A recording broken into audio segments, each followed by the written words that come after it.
आज जो अतिथि शिक्षक परीक्षा जो है आपको एकलव्य मॉडल स्कूलों के लिए आज होना है 3 बजे उसका समय तय है। और विज्ञप्ति जो है 26/6/2025 को एक विज्ञप्ति निकला था आपका जिला दंडाधिकारी कार्यालय के माध्यम से। और उस पर ये एक पॉइंट उस पर मेंशन किया गया है कि संबंधित विषय के में मान्यता प्राप्त संस्थान से न्यूनतम 50% अंकों के साथ आपका ग्रेजुएशन होना चाहिए, या तो 3 वर्ष का कोर्स का ग्रेजुएशन या फिर 4 वर्ष कोर्स का ग्रेजुएशन होना चाहिए, साथ ही बीएड का डिग्री होना चाहिए। ये आपका 26/6/25 का विज्ञप्ति में निकला। उसी विज्ञप्ति के आधार पर जो है तमाम छात्र छात्राएं जिनका ग्रेजुएशन के साथ बीएड है उन्होंने अपना आवेदन भरा। और आवेदन भरने के बाद जो है 14/8/25 को एक डीसी कार्यालय से पुनः एक नोटिस निकलता है, और इस पर ये अंकित किया जाता है कि आपका इंटरमीडिएट और ग्रेजुएशन का अंकों का जो है मार्किंग स्कीम के तहत एक नॉर्मलाइजेशन किया जाएगा। और इस नॉर्मलाइजेशन के व्यवस्था कारण जो हमारे बहुत सारे परीक्षार्थी जो कि ग्रेजुएशन में 50% अंक लाए हैं और बीएड किए हुए हैं, ऐसे परीक्षार्थी जो ऑटोमेटिक छटा गए हैं। क्योंकि इस बिंदु को समझना पड़ेगा कि ग्रामीण परिवेश में हमारे पढ़ने वाले छात्र छात्रा हैं जो कि ग्रामीण क्षेत्र में सुदूरवर्ती ग्रामीण क्षेत्र रह करके इंटर कंप्लीट किए हैं। तो ग्रामीण क्षेत्र में आप देखिए कि शिक्षा क्या स्थिति है। ग्रामीण क्षेत्रों में आपका स्कूलों में मास्टर नहीं है, और मास्टर नहीं होने कर हमारे बच्चे जो पास किए लेकिन कम अंक लाए हैं। और नॉर्मलाइजेशन का जो व्यवस्था ला है ये ऑटोमेटिक हमारे छात्र छात्राएं परीक्षा में भाग लेने के लिए छटा गए हैं।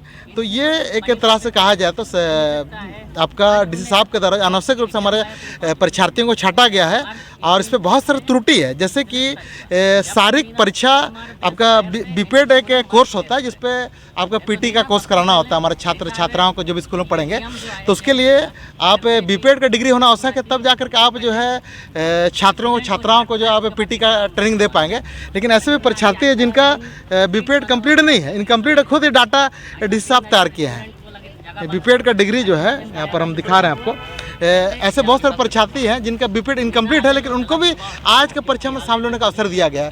और तो और आपको ग्रेजुएशन में जो जैसे आप देख सकते हैं, ये आपका अनामिका कुमारी राम है, बीपेड कोर्स इनकम्प्लीट है। लेकिन बीपेड कोर्स इनकम्प्लीट होने के बावजूद उनका आज परीक्षा में बैठने का अवसर दिया जा रहा है। ये नीलम कुमारी है, इनका बीपेड इनकम्प्लीट है। जो ये अनियमितता को दर्शाता है कि इस पर बहुत सारी अनियमितता है, लेकिन फिर भी जो है हमारे जो योग्य छात्र हैं उनको छाटा गया है। और इस पर और एक क्राइटेरिया था कि 50% आपका ग्रेजुएशन में होना चाहिए। लेकिन ऐसे बहुत सारे छात्र छात्राएँ हैं, जैसे आप देख सकते हैं कि इनका जो है इनका ये परसेंटेज आपका इंटरमीडिएट का परसेंटेज है, तो हम दिखा रहे हैं कि ऐसे बहुत सारे परीक्षार्थी हैं कि जिनका ग्रेजुएशन में 45% है, 50 से कम है, लेकिन उनको भी परीक्षा में बैठने का मौका दिया जा रहा है। मतलब कि इस परीक्षा में जो सूची तैयार किया गया उस पर बड़े पैमाने पर अनियमितता है। और कहीं ना कहीं हमें ऐसा प्रतीत होता है कि पैसा को ले दे करके यहाँ पर बाहर के लोगों को घुसाया जा रहा है। तो उसका हम विरोध करें। हमारा ये कहना है कि तमाम जो परीक्षार्थी उनको परीक्षा में बैठने का अवसर दिया जाए। अगर हमारे योग्य परीक्षार्थी अगर परीक्षा में पास नहीं करेंगे तो ऑटोमेटिक जो है छटा जाएंगे, उसका हमें कोई प्रतिक्रिया नहीं रहेगा। लेकिन आप परीक्षा में बैठने का अवसर ही नहीं दे रहे तो कहीं ना कहीं हमारे जो छात्र उनके साथ अन्याय हो रहा है, इसका पुरजोर विरोध करते हैं। उपायुक्त महोदय से आप लोगों की बातें हुई, इस पर क्या? उपायुक्त महोदय ने जो है साफ कहा कि जो लोग छटा गए हैं तो उस पर हम कुछ नहीं कर पाएंगे। और बार बार सोनी कुमारी का हवाला दे रहे थे। सोनी कुमारी का मामला जो है अलग है। यहाँ पर जो है ये आपका मार्च महीना 31 मार्च 2026 तक के लिए अनुबंध आधार पर जो परीक्षा ये आपका नियुक्ति है अनुबंध आधार पर। अरे आपका सोनी कुमारी का मामला कुछ अलग है। तो सोनी कुमारी के मामले के साथ इसको तुलना कहने के निश्चित नहीं है। और आज आईएएस जैसे परीक्षा में जो देश का प्रतिष्ठित परीक्षा है उस पर कहीं पर भी परसेंटेज का कोई मेंशन नहीं। उस पर सिर्फ ये कहा जाता है कि आप जो है ग्रेजुएट हो, आप परीक्षा में बैठ करके आप भाग ले पाएंगे। तो कम से कम इन परीक्षार्थियों को जो है भाग लेने का अवसर दीजिए, इतनी सी मांग है हमारी। और ये डीसी साहब का कहना है बड़ा शर्मनाक है कि हमारे पास जगह नहीं है। और हम जिस जिला में बैठे साधारण जिला नहीं है, इस जिला से पूरा देश चल रहा है। और यहाँ पर करोड़ों रुपए पैसा है, डीएफटी फंड में करोड़ों रुपए का पैसा है।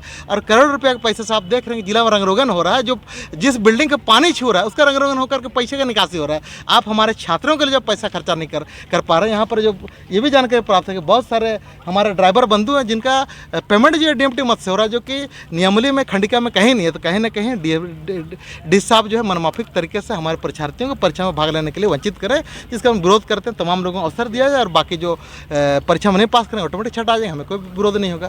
तो इतनी मांग है हमारी।